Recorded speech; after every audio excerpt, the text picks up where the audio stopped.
Sampai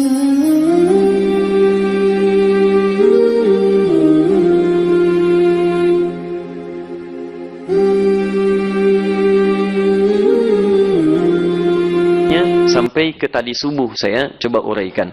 Ustaz, apa hukumnya kotoran kucing atau air kencing kucing? Air kencing kucing dan pipis kucing dan kotorannya. Karena ada sementara yang menyebutkan itu hukumnya suci. Baik, kami sampaikan, saya belum menemukan siapa yang menyebutkan itu suci. Karena hadis-hadis yang menyebutkan tentang kucing tidak menyebutkan kotorannya yang suci. Bukan pipisnya, tapi air liurnya. Ya, hadisnya benar yang disebutkan, tapi cara memahami hadisnya keliru. Apa sebabnya? Dua hal. Pertama, hadisnya tidak dibaca dengan ilmu hadisnya. Dalam ilmu hadis ketika akan membaca hadis, selain melihat bahasa hadis, juga melihat asbabul wurudnya. Sebab kenapa hadis itu muncul. Antum lacak lagi tentang hadis kucing itu yang sekarang marak dibincangkan, itu setidaknya ada di Abu Daud nomor hadis 75, di An-Nasai nomor hadis 68, di At-Tirmidzi nomor hadis 92. Ketika disebutkan seluruhnya, itu merujuk pada sahabat Qatadah radhiyallahu taala anhu. Gimana kisahnya?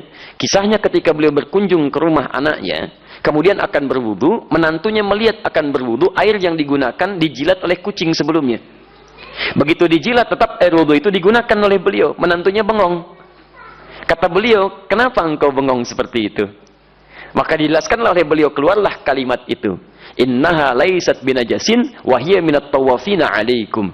Saya pernah mendengar Rasulullah SAW pernah bersabda, ya, air liur kucing itu tidak najis. Yang disebut air liurnya, bukan kotorannya. Itu tidak najis. Karena kucing itu hewan-hewan yang sering hadir di sekitaran kita. Baik, dari mana tahu itu menunjuk pada air liur? Baca hadis 76-nya di riwayat Abu Daud. Ya, di situ ada riwayat dari Sayyidah Aisyah radhiyallahu taala anha menyebutkan, karena Rasulullah sallallahu alaihi wasallam di riwayatnya raaitu Rasulullah sallallahu alaihi wasallam, saya pernah melihat Rasulullah sallallahu alaihi wasallam yatawaddau bi fadli. Beliau pernah berwudu menggunakan air yang pernah dijilat oleh kucing. Jadi berbicara tentang air liurnya, bukan berbicara tentang kotorannya. Sekaligus ingin membedakan air liur kucing dengan air liur anjing. Kalau air liur kucing menjilat bijana atau menyentuh bijana, maka tidak perlu dibasuh karena suci nilainya. Boleh antum gunakan airnya. Tapi kalau anjing yang menjilatnya, maka baru dibasuh dengan 7 basuhan, salah satu menggunakan tanah. Itu maksudnya. Dan semua mazhab di sini sepakat. Makanya ketika disebutkan dalam kitab Al-Ikhtiyarat di halaman ke-26, disebutkan qaul sampai ke Syafi'i, sampai ke Ahmad, dan disimpulkan wa qaulul ashab. Dan pendapat para sahabat terkait dengan masalah ini, maksudnya para sahabat mazhab dari Asy-Syafi'i, dari Ahmad, mereka menyimpulkan. Lihat kalimatnya, wa qaulul ashabi. Dan kesimpulan dari pendapat sahabat-sahabat mazhab menyimpulkan al-ghurratu wa ma dunaha minal khilqati tahirun. Air liur kucing itu, ini pembahasan tentang air liur. Makanya tafsirannya disebutkan su'rul hurrah. Air liur kucing itu atau hewan yang lebih kecil daripadanya, ketika menjilat apapun maka dinilai suci.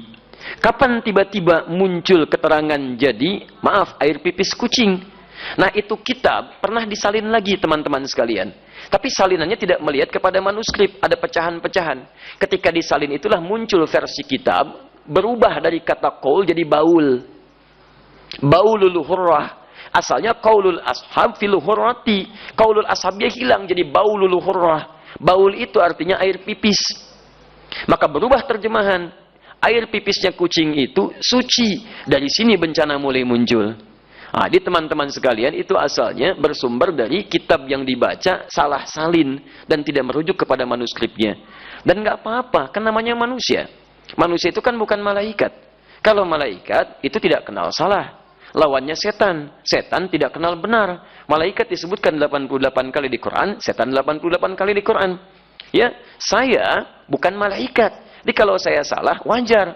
Artinya saya manusia. Antum bukan setan. Ya, jadi kalau antum maaf ya ada pernah berbuat salah, wajar karena setan tidak pernah kenal benar. Di teman-teman sekalian, kalau ada orang berbuat khilaf, jangan diungkap khilafnya. Cukup kemudian kita koreksi dengan cara yang baik dan tidak perlu kemudian dibesar-besarkan sehingga menjadi aib. Kadang-kadang kebenaran dan kebaikannya lebih banyak dibandingkan dengan kekurangannya. Di situ kita bisa bersikap, kata Al-Quran surah ke-5 ayat ke-8 paling kanan di pertengahan. Ingat baik-baik. Jangan sampai rasa tidak suka kita pada seseorang atau suatu kaum membuat kita berlaku tidak adil. Wala yajrimannakum syana'anu qaumin ala alla ta'dilu i'dilu huwa aqrabu littaqwa. Jadi kalau antum tidak suka pada seseorang, jangan sampai bersikap tidak adil. Pasti orang itu punya kebaikannya. Karena antipati nanti kebaikannya semua ditinggalkan, itu tidak baik. Jelas ya? Persis kejadian yang sama. Pernah dengar hadis ini? Awal Ramadan huwa rahmah, wa awsatuhu maghfirah, wa akhiruhu itqum minan nar. Awal Ramadan itu rahmat, pertengahannya maghfirah, akhirnya pembebas dari neraka. Pernah dengar hadis itu? Pernah. Bahkan setiap Ramadan dimunculkan. Padahal status hadisnya itu matruk. Matruk itu derajat nomor 2 paling buruk dalam hadis yang ditinggalkan. Karena di dalamnya ada seorang perawi yang tertuduh seringkali mengarang-arang cerita atau berdusta. Sehingga tidak bisa dibedakan mana hadis, mana karangan. Yang seperti itu ditinggalkan hadisnya. Kenapa kemudian jadi muncul marak? Sama kisahnya. Itu kan ada di Sahih Ibnu Khuzaimah asalnya. Ada di Sahih Ibnu Khuzaimah diriwayatkan, disambungkan pada Salman Al-Farisi. Cuman beliau mencantumkan itu untuk memberikan keterangan pada kita. Diberikan dalam babnya. Hadis ini punya masalah. Lihat kalimatnya. Bab fadailu Ramadan in kana hadithuhu sahihan. Bab tentang keutamaan Ramadan in kana hadithuhu sahihan. Jika benar hadis ini memang sahih. Dijelaskan kata in ini menunjuk ada masalah dalam hadisnya. Bukan ingin mengatakan hadisnya sahih. Cuman masa berganti terjadi banjir kemudian. Ketika terjadi banjir, diantaranya menyapu kitab beliau masuk pada bab ini. Huruf innya hilang. Berubah kalimatnya jadi bab fadailu Ramadan kana hadithuhu sahihan. Dalam bahasa Arab kalau huruf in hilang jadi kana, maka artinya bisa berubah fatal. Hadis ini benar-benar sahih. Antum kalau tidak merujuk kepada hafalan-hafalan para ahli hadis ya, atau kepada manuskrip, itu kemungkinan akan ada masalah di dalamnya. Makanya dulu termasuk kita waktu belajar di ilmu hadis, itu kalau hadis kita pakai talaqi. Syekh kita di depan bacakan hadisnya. Ada seorang bernama Imam Ibnu Abshad An-Nahwi. Dia berada di atas atap di masjid di kota Kairo, Mesir. Dia sedang makan sesuatu. Dia makan di atas karena rumah lantai 2. Ketika dia sedang makan, tiba-tiba dia lihat ada seekor kucing. Lalu dia lemparkan segenggam makanan pada kucing itu. Kucing. Dia sedang makan di atas, ada kucing, dia berikan. Lalu kucing itu mengambil dan pergi. Biasanya kita lihat kucing, bila kita berikan tulang makanan, dia akan makan di tempat itu. Tapi unik, aneh. Kucing ini membawa makanan itu pergi. Kemudian kucing itu datang lagi. Maka Ibnu Abshad An-Nahwi beserta ada beberapa sahabatnya melemparkan lagi makanan. Dan kucing itu kembali melakukan yang sama. Dia ambil makanan, pergi. Peristiwa terjadi tidak hanya sekali, tapi beberapa kali. Lalu kemudian apa yang terjadi? Tidak mungkin seekor kucing kecil makan banyak sekali. Dari tadi kita lempar makanan, dia pergi. Apa yang terjadi sebenarnya? Maka mereka mulai ragu, ini ada apa dengan kucing ini? Ini kucing aneh ini. Apa yang terjadi ini? Ternyata mereka ikuti apa yang terjadi. Kucing ini memanjat dinding atap masjid, dari tepi masjid. Lalu kemudian turun ke tempat kosong. Di balik-balik reruntuhan bongkahan-bongkahan batu, di sana ada seekor kucing, buta. Matanya tidak bisa melihat, tidak bisa mencari makan. Lalu kemudian kucing tadi membawa makanan yang dia terima dari lemparan orang-orang beriman tadi. Lalu kemudian dia hantarkan, dia berikan. Dan itu dilihat mereka dengan mata kepala mereka sendiri, diabadikan dalam kitab Wafayat Al-A'yan juz 2 halaman 516. Malu kita membaca kisah ini. Bagaimana hari ini ada orang manusia yang diberikan Allah Subhanahu wa taala benda yang paling berharga, bukan kaki, bukan tangan, bukan mata, bukan kepala, tapi otak untuk berpikir, hati untuk merenung sejenak. Tapi sanggup memakan beras saudaranya, memakan gaji saudaranya. Datanglah seorang miskin yang susah melarat, anak belum makan, istri belum memasak, sewa rumah belum dibayar, kontrakan tuan rumah sedang menuntut, meneteskan air mata, tolonglah Tuhan untuk buka puasa. Tapi dia sanggup menghardi. Padahal yang dia minta bukan sedekah, dia hanya meminta gaji saya, Pak. Saya pagi datang jam 7, pulang jam 7 malam, menggali tanah untuk menanam kabel, untuk mengecat rumah, sampai masanya sekarang untuk buka puasa nanti. Tapi ini gaji saya, kalau kamu mau tetap kerja dengan saya, ikut, kalau tidak, pergi. Oh, di mana hatimu, saudaraku? Ini yang disindir Allah dalam ucapan yang amat sangat keras. A'udzubillahi minasyaitonirrajim. Ulaika kal an'am, mereka seperti binatang. Bal hum adall, bahkan lebih hina daripada binatang. Binatang ini, hewan, kucing, dagingnya haram, bertaring, buas, kukunya tajam. Tapi ternyata ada kelembutan dalam insting, gharizah, bawaan kucing. Dia ambil itu makanan, bukan untuk dia, tapi dia antarkan kepada seekor kucing buta. Diabadikan dalam kitab para ulama. Faqsusil qasasa, ceritakan kisah-kisah itu wahai Muhammad sallallahu alaihi wasallam. Dalam Al-Qur'an Allah bercerita, didengarkan, disampaikan oleh Jibril kepada Sayyidina Maulana Muhammad sallallahu alaihi wasallam, dibaca oleh orang beriman. Untuk apa? Untuk meng-on-kan pikiran, jangan off. Untuk menghidupkan hati, karena dengan mendengar cerita-cerita itu hati menjadi hidup, berpikir, bagaimana mungkin aku manusia yang pagi, petang, siang dan malam berharap dan berdoa, bermunajat kepada Allah, tapi hati begitu keras, memakan gaji orang, memakan tunjangan orang, memakan beras orang, memakan sembako orang. Rasanya tidak layak untuk berkata, untuk masuk ke dalam surga Allah Subhanahu wa taala. Kalau berdoa bukan main, wa adkhilnal jannata ma'al abrar, masukkan aku dalam surgamu ya Allah. Kau merasa dirimu masuk surga karena witirmu, karena tahajudmu, karena duhamu, karena khataman Qur'anmu. Tapi ternyata hatimu keras, tidak mau menolong saudaramu. Ada orang yang sanggup demikian. Kita tidak mencari-cari kesalahan orang lain. Kita kesempatan penuh barakah, sejenak doa-doa terkabul, munajat-munajat didengarkan Allah SWT. Saat ini kita sedang merenung sejenak, apa yang terjadi dengan diri kita? Masih pedulikah kita pada tetangga kita? Wajaruhu ila jambihi ja'i'un, tetangga di sebelah rumahnya mengerang kelaparan, tapi dia masih sempat berpikir bagaimana dengan semua serba baru, mengikuti high style, mengikuti gaya, tapi sementara hati yang keras itu dibalut dengan wa yahsabuna annakum yuhsinuna sun'a, mereka menyangka sedang berbuat baik, padahal sebenarnya kita jauh dari kebaikan. Mari merenung sejenak dari kisah seekor kucing. Mudah-mudahan kisah kucing yang membuka hati lebih baik daripada bercerita tentang kehebatan ibadah tapi justru menutup pintu hati. Allah Ta'ala memberkahi kita, memberikan segala kebaikan, meridai, sukses selalu dunia akhirat. Terima kasih. Assalamualaikum warahmatullahi wabarakatuh.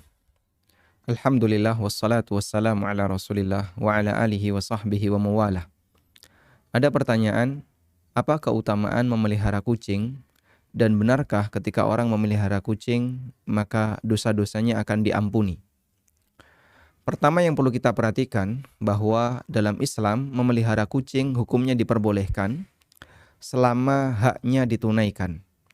Dan bagian dari hak yang paling utama adalah hak nutrisi makanan. Apabila orang sudah menunaikan haknya, maka dia sudah menggugurkan kewajibannya.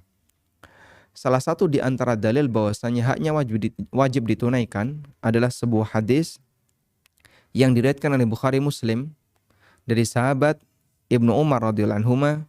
Nabi SAW pernah menceritakan, "Udhibat imra'atun fi hirratin sajanatha hatta matat." Ada wanita yang disiksa, yang dihukum oleh Allah gara-gara kucing. Kenapa? Dia kurung kucing itu hatta matat, sampai mati. Fadakhalat fihan nara, akhirnya dia masuk neraka.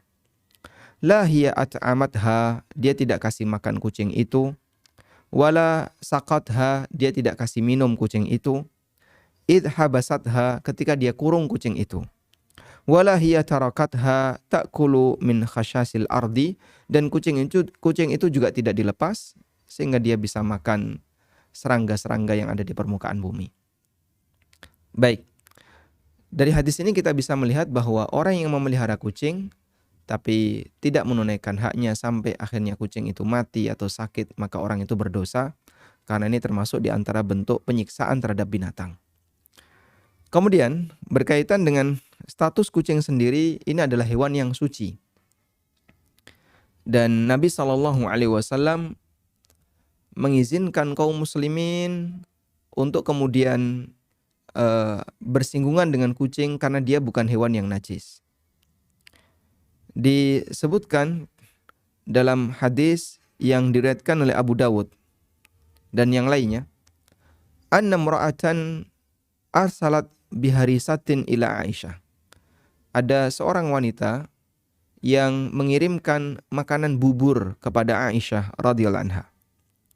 Fawajadatha tusalli. Ternyata ketika itu Aisyah sedang salat. Fa asyarat ilayya an da'iha. Kemudian beliau berisyarat, letakkan makanan bubur itu. Faja'at hirratun. Kemudian datang kucing. Fa akalat minha. Dan kucing itu pun makan sebagian dari bubur tadi. Falamma sarafat akalat min haitsu akalat al-hirrah. Begitu Aisyah selesai sholat, beliau makan bubur tadi. Yang tadi baru saja dimakan oleh kucing sebagian. Faqalat, kemudian Aisyah radhiyallahu anha mengatakan, Inna Rasulullah sallallahu alaihi wasallam qala, Rasulullah sallallahu alaihi wasallam pernah bersabda, Innaha laysat binajasin, innama hiya minat tawafina alaikum. Sesungguhnya kucing itu bukan binatang yang najis. Kucing adalah binatang yang tawafina alaikum, yang sering berkeliaran di sekitar kalian. Wa qad ra'aitu Rasulullah sallallahu alaihi wasallam yatawaddau bi fadliha. Dan aku pernah melihat Rasulullah sallallahu alaihi wasallam berwudu dengan menggunakan air sisa yang pernah diminum oleh kucing. Baik. Sehingga ini menunjukkan bahwasanya beliau juga bersinggungan dengan kucing. Rasulullah SAW bersinggungan dengan kucing. Demikian pula istri beliau Aisyah radhiyallahu anha. Selanjutnya, apa keutamaan merawat kucing? Ada hadis yang menyebutkan keutamaan berbuat baik kepada binatang secara umum. Berbuat baik kepada binatang secara umum dalam arti dia memberikan makan, memberikan minum kepada binatang itu. Disebutkan dalam hadis yang sahih, Rasulullah sallallahu alaihi wasallam pernah ditanya, "Qalu ya Rasulullah, wa inna lana fil bahaimi ajran?" Apakah kami akan mendapatkan pahala fil bahaim ketika kami berbuat baik kepada binatang? Faqala, kemudian Nabi sallallahu alaihi wasallam mengatakan, "Na'am, iya. Fi kulli dzati kabidin radbatin ajrun." Dalam setiap tindakan baik yang kita berikan kepada dzati kabidin radbah, pemilik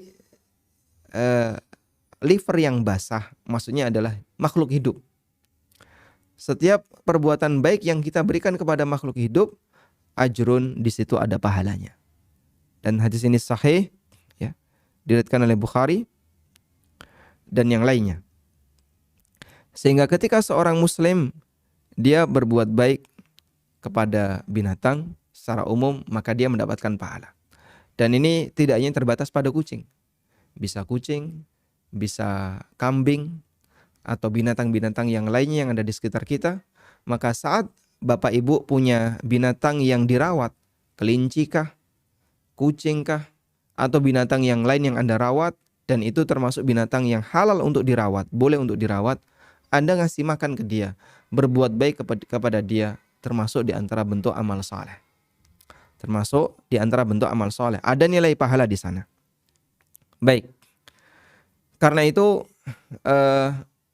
dari hadis ini kita bisa mendapatkan kesimpulan bahwa keutamaan merawat kucing secara khusus kami tidak menjumpai dalilnya. Tapi kalau kita bicara berbuat baik kepada binatang secara umum, maka berbuat baik kepada kucing masuk di dalamnya. Karena ketika Anda berbuat baik kepada kucing dengan ngasih makan atau ngasih tempat dia istirahat dan seterusnya, Anda akan mendapatkan pahala. Kalau kucing secara khusus apakah ada? Wallahu a'lam. Kami tidak mengetahui dalilnya. Sehingga kalau disebutkan di sana bisa mendatangkan rizki atau menghapus dosa, memasukkan ke dalam surga dan seterusnya, mohon maaf kami sama sekali tidak menjumpai dalilnya. Dan bagi orang yang mengatakan seperti ini, siapa yang merawat kucing akan mendatangkan rizki, akan menghapus dosa, akan memasukkan dia ke dalam surga dan seterusnya, dia harus mendatangkan dalil. Kalau tidak, mohon maaf ya, setiap ucapan yang berkaitan dengan masalah gaib dan hari kiamat atau apa yang akan terjadi di depan, ini harus dipertanggungjawabkan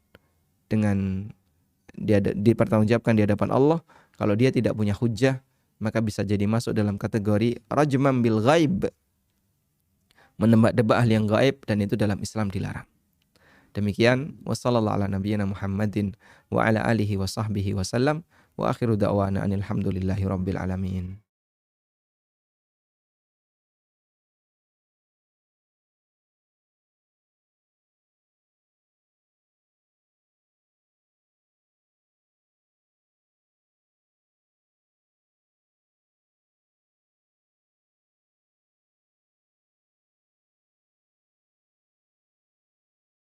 Assalamualaikum Buya.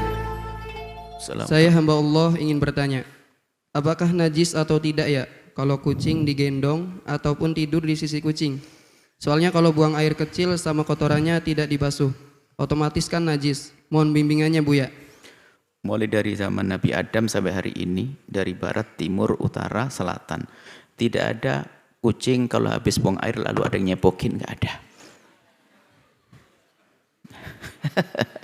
Mulai kapan kucing diistinjai atau kambing diistinjai? Tidak ada. Jadi khawatir ini, makanya sengaja kami tekankan begini, khawatir sudah masuk wilayah was-was juga, penyakit yang sering menjangkit sebagian orang, was-was. Jadi memang dari kemarin kucing pipis nggak ada. Wah, pipis saya kucing, kau sana ke toilet sana mandi, suruh mandi besar kan.